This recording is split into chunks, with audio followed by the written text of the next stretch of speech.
Jangan lupa dukung channel Emak Daud. Lupa.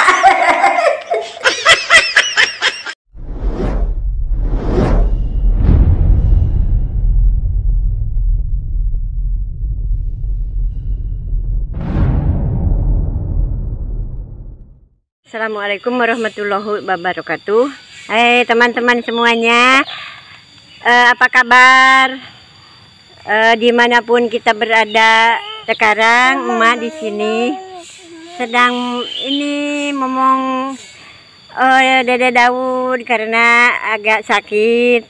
Karena mamahnya itu sedang bekerja, jadi Emak yang ngurus itu di sini di jalan-jalan. Ini kan di kebun jati, ini enak, teduh sekali, lagi bersih tuh, ndak ada.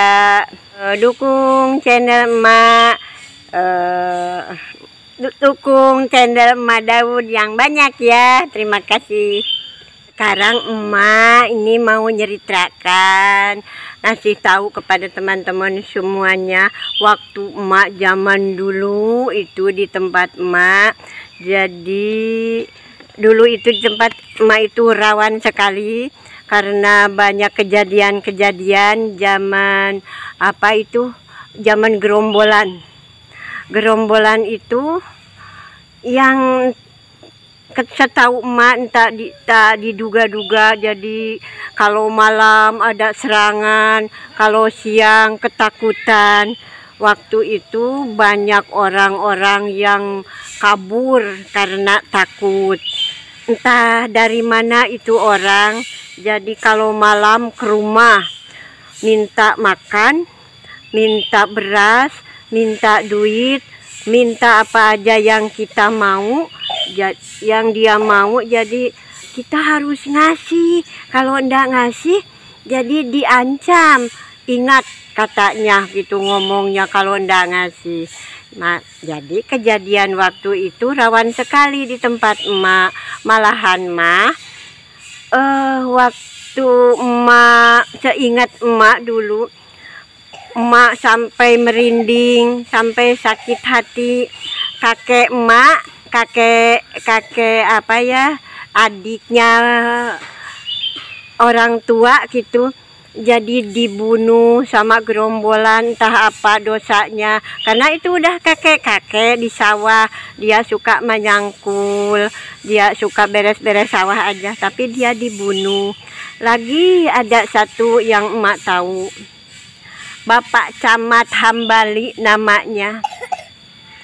Dia dikejar-kejar, entah minta apa, entah kekurangan apa, entah apa. Mungkin tidak ngasih itu ini karena kan kalau gerombolan itu jadi dengan kita, dengan TNI itu bermusuhan. Kalau gerombolan adanya di hutan, kalau kalau TNI adanya di tempat biasa gitu, di pedusunan.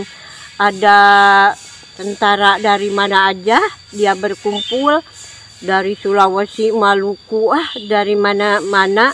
Jadi tiap bulan diaprus rombongan waktu itu rawan sekali. Malahan Bapak Camat itu dibunuh, sampai dibunuhnya itu disembelih.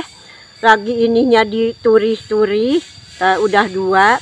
Lagi Emak tahu tetangga Emak, Bicicih namanya. Itu biasa janda, kasabnya hanya bikin bikin gorengan rempeyek dengan sorabi. Entah mau apa, entah mau dikasih apa, jadi tiba-tiba dia dibunuh. Perempuan itu dibunuh, tetangga Emak sebelah atas. Jam 4 dia disembelih mungkin. Dan pagi-pagi mamanya minta tolong karena Cicih itu ada yang dibunuhnya oleh gerombolan. Entah apa itu kesalahannya, karena itu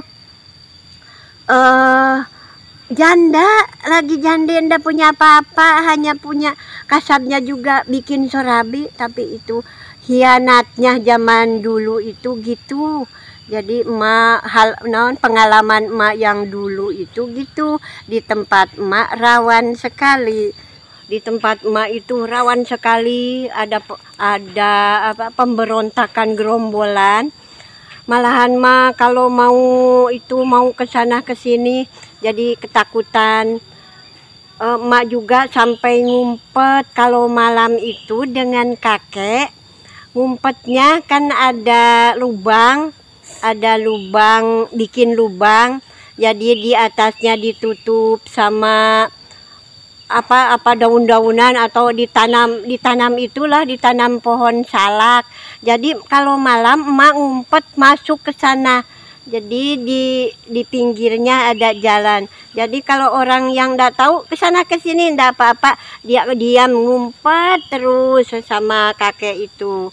Nah, jadi gerombolan itu entah apa maksudnya, jadi ngejar-ngejar orang.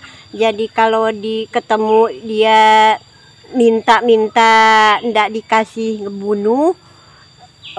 Waktu itu rawan sekali, malahan mak kalau mau ngaji takut mau ke masjid, di masjid ndak ada orang, udah isaan udah ndak ada, sampai emak bawa barang kalau mau malam diumpetkan ke dalam lubang, ditimbun sama daun-daun. Malahan mah gini, nak, emak itu punya suatu dandang ya, karena takut diambil oleh gerombolan, karena segala dibawa, baju juga dibawa, disimpan di tempat di pokok bambu bitung. Karena ada yang baru muncul itu ditutup sama dandang. Orangnya itu kalau ndak ngasih itu ini digunasika. Entah apa itu maksudnya.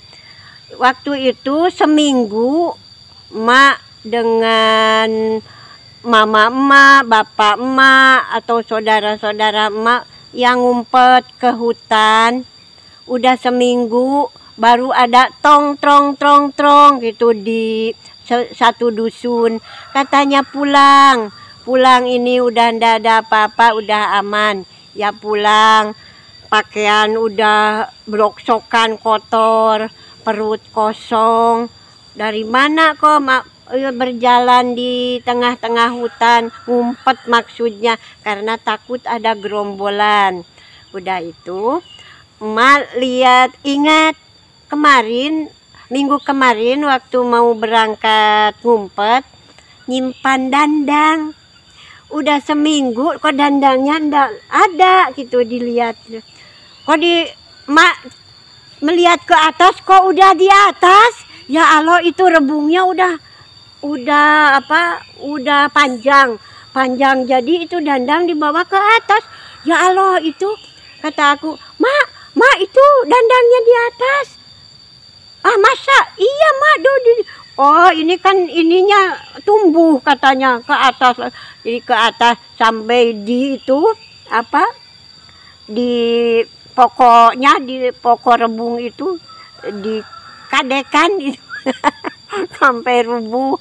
Nah, gitu kejadian waktu dulu ada gerombolan. Jadi entah apa maksudnya. Udah itu gerombolan udah merajalela ke desa-desa. Pemerintah mengadakan pagerbitis ya di Gunung Sawal. Pagerbitis, malahan saudara aku, teman-teman tetangga aku pergi ke pagerbitis ke Gunung Sawal, tapi giliran. Kalau yang ndak ikut ke sana ngasih pembekalan. Jadi DI itu kan ngumpulnya di suatu tempat di Gunung Sawal.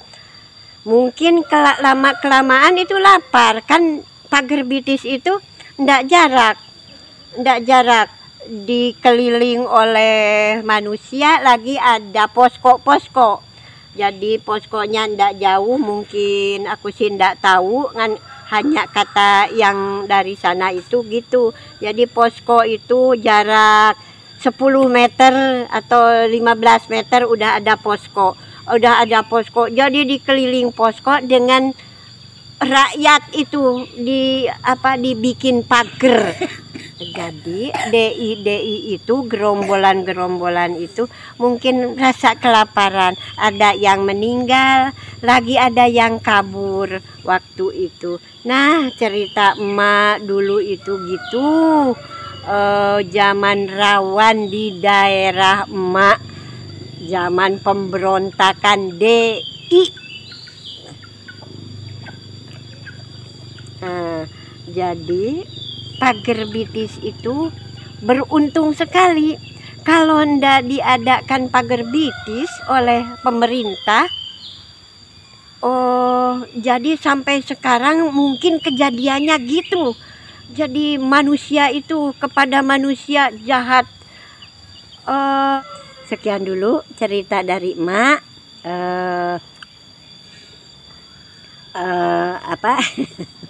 Cerita dari emak, mohon dukungannya, video Mama Daud. Terima kasih banyak, dukung yang banyak ya. Assalamualaikum warahmatullahi wabarakatuh. Dadah.